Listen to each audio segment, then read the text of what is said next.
तो ये बोलना है ना। Hello friends, welcome to again my YouTube channel VC classes. Today I am going to teach you literature and in literature I want to teach you the last lesson and I want to give you information about English that I want to teach you literature from Monday to Wednesday and grammar from Thursday to Saturday.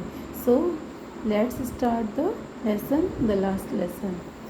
मैंने पिछली videos में आपको ये जो lesson था, last lesson, वो यहाँ तक आपको पढ़ा दिया था। I hope you will like it and enjoy it और आज मैं आपको यहाँ से पढ़ाऊँगी। Your parents were not anxious enough to have you to enough to have you learn.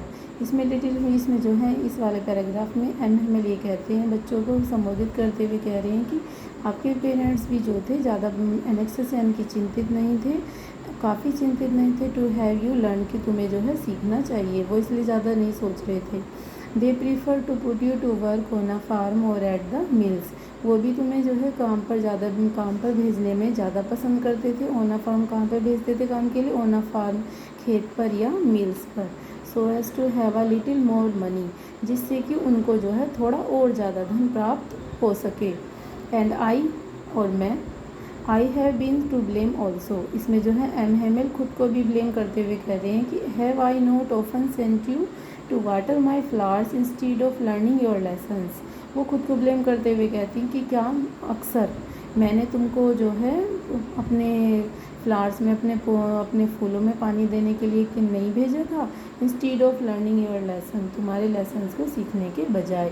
इसमें वो ये कहना, इसमें जो है एम ये कहना चाह रहे हैं कि तुम्हारे पेरेंट्स तो तुम्हारी पढ़ाई के लिए चिंतित थे ही नहीं, साथ ही साथ मैंने भी थोड़ी सी केयरलेसनेस की, मैं भी तुमको अपने सिखाने के बजाय अपने फूलों में पानी देने के लिए भेज दिया करता था। And when I wanted to go fishing, और जब भी मैं फ़िशिंग के लिए जाना चाहता था, फ़िशिंग यानी कि मछली पकड़ने के लिए जाना चाहता था, did I not just give you a holiday, क्या मैंने तुम्हें एक हॉलीडे या एक छुट्टी नहीं दी थी?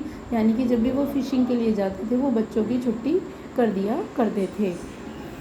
And then friends and students, then from one thing to another. और इस तरीके से जो है लिटिल फ्रेंड्स हमें बताते हुए आगे बता रहे हैं कि then from one thing to another, यानी कि एक चीज़ से दूसरी चीज़ बताते हुए M Hamel went on to talk of the French language.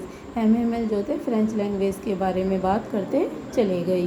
Saying that it was the most beautiful language, और वो कहते हैं कि ये जो फ्रेंच लैंग्वेज है, ये जो फ्रेंच, वो कह रहे हैं कि सेइंग दैट, यह कह करके कि it was the most beautiful language in the world, कि ये जो फ्रेंच लैंग्वेज है ये दुनिया में सबसे सुंदर भाषा है।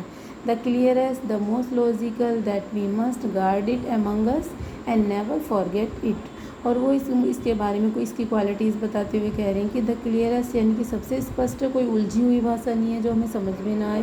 द मोस्ट लॉजिकल, सबसे अधिक तर्कसंगत है।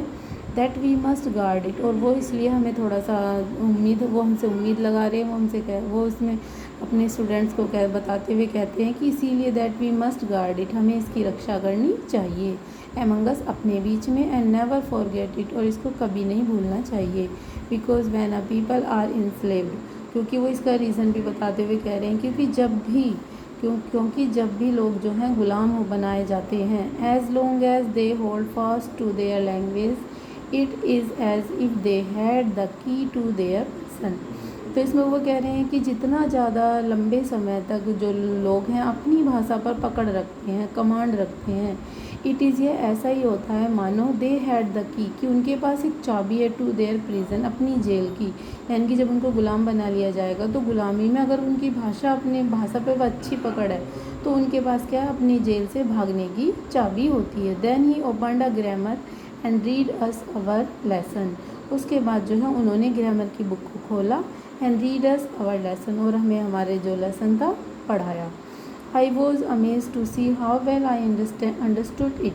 अब लिटिल फ्रेंड्स जो थे अपनी फीलिंग्स यहाँ पे बताते हुए कहते हैं कि I was amaze to see how well I understood it, कि मैं जो था बहुत चकित था ये देख करके कि आज मुझे कितना अच्छी तरीके से समझ आया था। All he said seemed to so easy, और सब कुछ उसको इतना आसान लग रहा था, बहुत ज़्यादा आसान लग रहा था। आई थिंक, लिटिल फ्रेंड्स कहता है कि आई थिंक, मैं सोचता हूँ, too, that I had never listened so carefully, कि पिछली क्लासेस में मैंने भी कभी इतना ध्यानपूर्वक नहीं सुना। And that he had never explain everything with so much patience, और ना ही एम हेमिल ने कभी भी इतनी अच्छी तरीके से सब कुछ जो है एक्सप्लेन किया था, और वो भी धैर्य के साथ। It seemed almost as if the poor man wanted to give us all he knew before going away. इसके आगे लिटिल फ्रेंड्स बोलता है कि इट सीम्ड ऑलमोस्ट, ऐसा लग रहा था कि जैसे मानो वो पुअर मैन किसको बोलता है, वो एम हेमिल को बोलता है। पुअर मैन यहाँ पे गरीब आदमी नहीं बल्कि बेचारा, तो जो दया का पात्र हो। तो वो कहते हैं कि वो पुअर मतलब एम हेमिल जो थे, वो जो सब कुछ वो जानते थे, आज वो जाने से पहले हमें दे देना चाहते थे। And to put it all into our heads at one stroke, और वो चाहते थे कि वो जैसे कि वो एक झटके में ही सब कुछ हमारे दिमाग में डाल दें। यानी कि वो जो भी कुछ फ्रेंच लैंग्वेज के बारे में जानते थे, वो सोच रहे थे कि मैं जाने से पहले सब कुछ इन बच्चों को सिखा दूँ।